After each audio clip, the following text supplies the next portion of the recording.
If you're seeing the Grammarly HTTP error 403 Invalid Referer message, don't worry.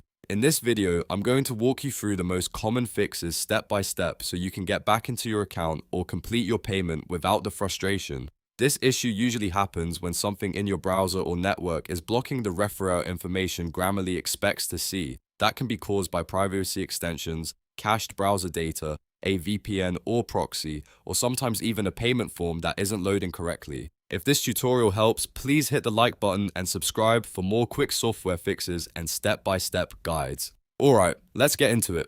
First, try disabling any privacy extensions in your browser. Some extensions are designed to protect your privacy by masking or changing your referer header, but that can sometimes trigger access errors on websites like Grammarly. If you use ad blockers, anti-tracking tools, script blockers, or browser privacy add-ons, temporarily turn them off and then refresh Grammarly. If you'd rather not disable your extensions completely, try opening Grammarly in an incognito or private browsing window.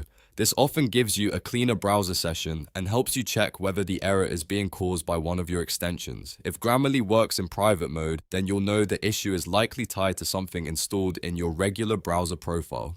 Next, clear your browser data. Over time, cached files and cookies can become outdated or corrupted, and that can interfere with login sessions and website behavior. Open your browser settings, go to privacy or history, and clear the cache and cookies for Grammarly or for your browser entirely if needed. After that, close the browser completely and reopen it before trying Grammarly again. This simple step often fixes strange loading problems and session-related errors. If the problem is still there, check your VPN or proxy settings. Sometimes a VPN or proxy can interfere with the way websites receive header information, including the referer data that Grammarly uses to verify requests. If you have a VPN running, disconnect it temporarily and try again. If you're using a proxy through your browser, computer, or work network, switch it off if possible and test the site on your normal connection. In many cases, a different network path can be enough to restore access. Now, if you're seeing this error while trying to pay or update a subscription, the issue may be related to how the payment form is loading. Grammarly recommends checking whether your network restrictions are preventing the payment page from fully loading.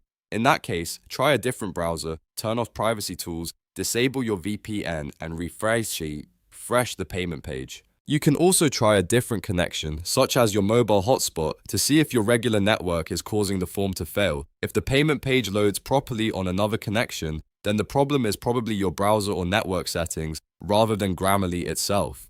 After each step, test Grammarly again so you can identify exactly which fix solved the problem. Start with the simplest changes first, like disabling extensions, then move on to clearing browser data, and finally check your VPN, proxy, or payment connection. This method saves time and helps you avoid changing too many things at once. If this video helped you fix the Grammarly HTTP error 403 Invalid Referer issue, please give it a thumbs up and subscribe for more helpful tutorials like this one. Thanks for watching, and I'll see you in the next video.